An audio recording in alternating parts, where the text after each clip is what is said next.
네, 안녕하세요. 서초동 사이다 이호영 변호사입니다.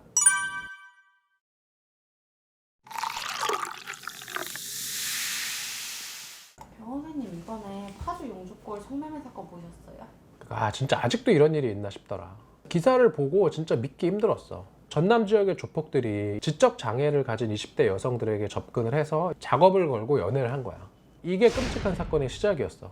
이렇게 지적 장애 여성들과 신뢰 관계를 쌓은 다음에 돈을 벌게 해주겠다고 꼬셔서 데리고 간 곳이 어디냐?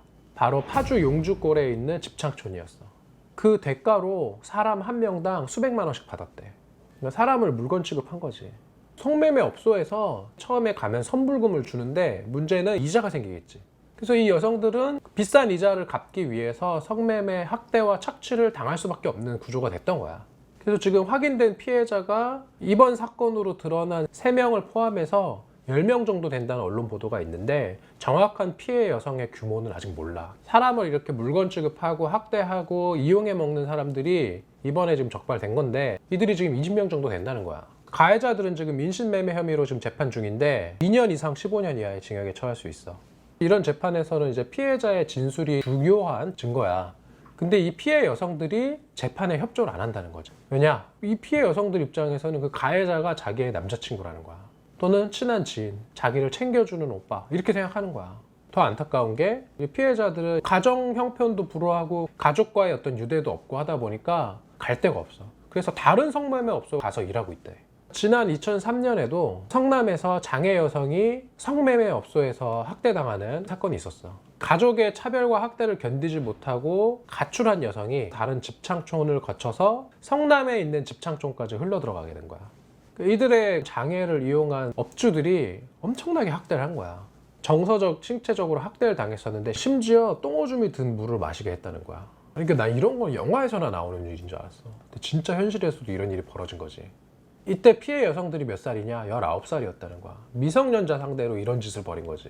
수사 시작된 이후에 이 두 여성 모두 가족이 인계를 거부해서 결국 쉼터로 갔대. 이런 사건처럼 지적 장애를 가진 분들을 유인을 해서 강제 노동을 시키고 착취를 하는 거, 대표적인 사건이 신안 염전노예 사건이 있었잖아. 지적 장애인과 시각 장애를 가진 사람들이 직업 소개업자한테 속아서 전남 신안군의 염전까지 간 거야. 장애를 가진 피해자들이 감금, 폭행, 협박을 당하면서 강제 노동을 했어. 처음에는 2명 정도 있는 줄 알았는데 나중에 알고 보니까 60명이나 됐다는 거야. 그래서 피해자들이 휴일도 없이 매일 12시간씩 지옥 같은 생활을 하면서 노동 착취를 당했지. 피해자들이 많게는 14년 동안이나 여기서 착취를 당하면서 일을 했대.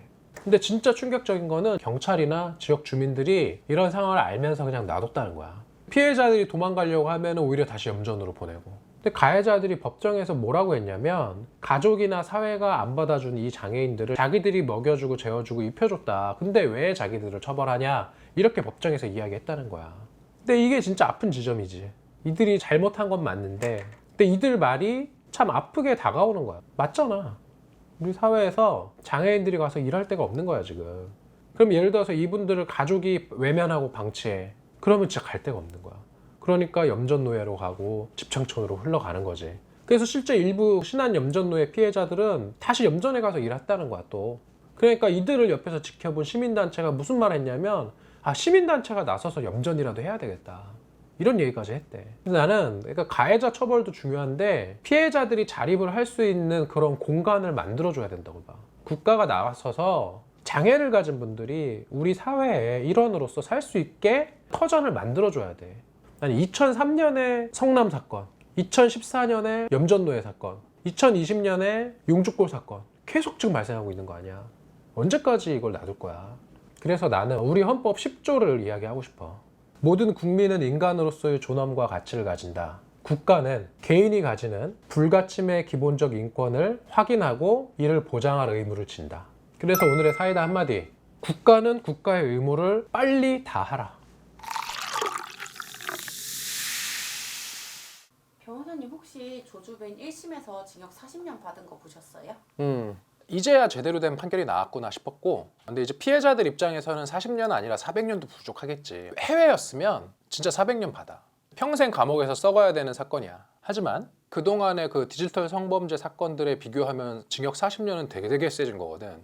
보통 이런 사건 집행유예도 많이 나오고 진짜 중형이라고 해봤자 뭐 3년에서 뭐 4년 6월 이 정도였거든. 그래서 우리나라 사법부도 엄중하게 인식을 한 것 같고 이제야 좀 제대로 된 판결이 나오는 거다 이렇게 생각돼. 그 징역 40년 받은 판결이 어떤 게 있냐면 예전에 윤일병 사망 사건이 있었어. 군대 내에서 상급자들이 윤일병에 대해서 집단으로 폭행을 하고 가혹행위를 하면서 심지어 성고문까지 해서 윤일병이 결국은 사망하게 된 사건이 있었거든. 그 사건의 주범에 대해서 징역 40년 선고됐었고 또 모텔에서 성매매를 한 여중생을 잔혹하게 살해한 범인에 대해서 징역 40년이 선고된 경우도 있었어.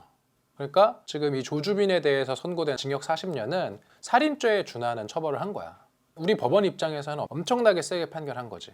디지털 성범죄 사건 그동안 진짜 말 많았잖아. 다크웹의 운영자인 손정우가 징역 1년 6월, 그리고 N번방의 전신이라고 불리는 소라넷, AV 스누프 운영자들이 각각 징역 4년, 징역 1년 6월밖에 안 받았었거든.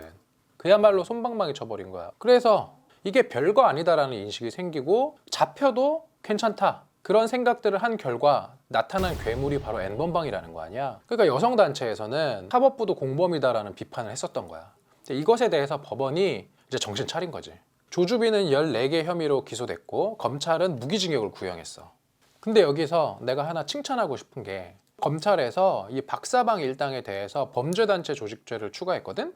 그래서 그 이유가 이거야. 그 박사방 조직은 텔레그램상 닉네임으로 특정 가능한 다수 구성원으로 이루어진 집단으로 피고인 조주빈과 그 공범이 성착취물을 제작하고 오로지 그 범행을 목적으로만 구성 가담한 조직이다. 그 과정에서 구성원들이 대체로 유사한 역할과 지위를 유지했다는 측면을 종합적으로 고려하면 이거는 범죄 집단이 맞다.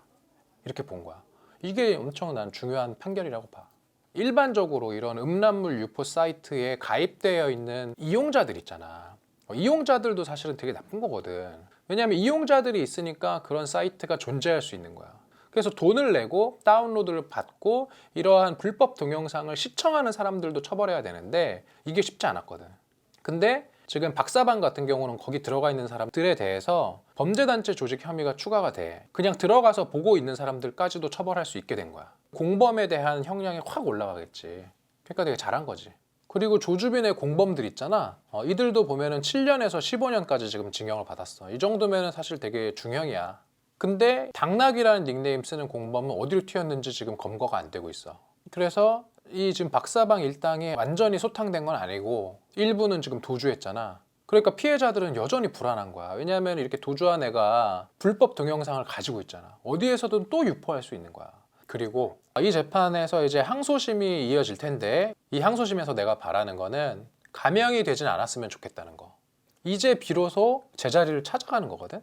이런 디지털 성범죄에 대해서 우리 사회가 엄단을 하고 피해자들에 대한 피해가 확대되지 않도록 악순환의 고리를 끊어야 되는 건데 그 시작이 이 재판이 된 거거든.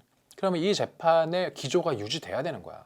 그동안 법원 판결에 대한 비판이 진짜 많았잖아. 사법 당국의 미온적인 대응, 안일한 인식, 솜방망이 처벌 이런 것들이 오늘날 N번방을 오히려 키워준 거다라는 그런 비판 우리가 무겁게 받아들여야 되는 거거든. 그래서 오늘의 사이다 한마디, 시작이 반이다. 변호사님 혹시 작년에 국민청원 올라왔던 통영 화장장 직장 내 괴롭힘 사건 기억나세요? 그거 최근에 다시 봤는데 진짜 끔찍한 사건이더라. 성실한 가장이자 50대 남성이던 이 피해자가 10년 넘게 시립 화장장에서 근무하고 있었는데 40살의 직장 동료가 새로 온 거야. 이게 모든 불행의 시작이었어. 자기보다 12살이나 어린 사람한테 폭행과 폭언을 당하면서 학대를 당하기 시작한 거야. 그 피해자 딸이 올린 국민청원 보면 내용이 진짜 끔찍해. 그러니까 식사 중에 가해자가 피해자의 국그릇을 뺏어서 머리에 부어버리고 깨진 병이 있는 곳으로 피해자를 밀어서 넘어뜨리고 틈만 나면 멱살을 잡거나 얼굴을 때렸대. 미친 거 아니야? 떼동갑인 어른한테 지금 이런 식으로 했다는 거거든? 자기보다 나이 많은 사람한테도 이 정도로 했으면 자기보다 어린 후배들한테는 어떻게 했을지 짐작도 안 돼. 그리고 폭언의 내용을 보면 진짜 기가 차. 아무 필요 없는 쓰레기가 왜 출근을 하냐. 52살 먹어서 그렇게 살았으면 나 같으면 미안하겠다. 죽는 게 낫지. 이제 이런 말을 했다는 거거든? 결국 피해자가 10년 넘게 근무한 직장에서 목을 맸어. 근데 진짜 안타까운 게 뭔 줄 알아? 이 피해자가 시청에 폭행이랑 폭언 사실을 계속 알리고 호소했다는 거야. CCTV를 설치해달라, 근무제를 바꿔달라 이렇게 도움을 요청을 했는데 아무도 들어주지 않았대. 피해자의 아내가 시청에다가도 이제 요구를 한 거야. 근데 시청에서 뭐라 그랬는 줄 알아? 어디 여자가 남자들 일하는데 끼어드냐, 12살이나 어린 사람한테 폭행당한 게 자랑이라고 쪽팔리지도 않냐고 했다는 거거든? 이거는 진짜 좀 사실관계 규명을 해봤으면 좋겠어. 진짜 이런 식으로 이야기했는지. 피해자가 자살한 이후에 가해자는 급하게 그냥 퇴사해버렸어. 근데 피해자가 사망한 뒤에 이분의 휴대폰에서 25개의 녹음 파일이 발견됐어. 가해자한테 당한 폭행, 폭언 이런 내용들이 들어있었거든? 이 녹음 파일 덕분에 그나마 이 가해 행위가 입증이 돼서 가해자는 1심에서 폭행, 상해, 모욕 등 혐의로 징역 1년을 선고받았어.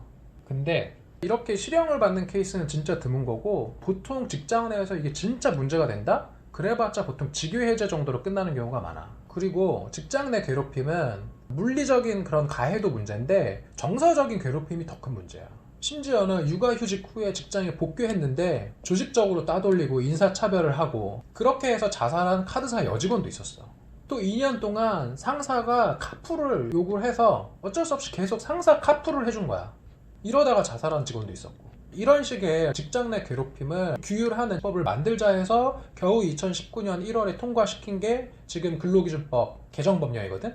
직장 내 괴롭힘 발생 시의 조치사항이 뭐가 있냐면은, 피해자와 가해자가 같은 곳에 계속 근무하면 그 피해가 계속 발생할 거 아니야. 그래서 이 사용자는 근무 장소를 변경하거나 아니면 유급 휴가를 준다거나 조치를 빨리 취해줘야 돼. 그리고 피해 사실을 신고한 사람한테 불이익한 처우를 하면 절대 안 되는 거고, 이것을 위반하면 3년 이하의 징역 또는 3천만 원 이하의 벌금에 처한다라고 되어 있거든?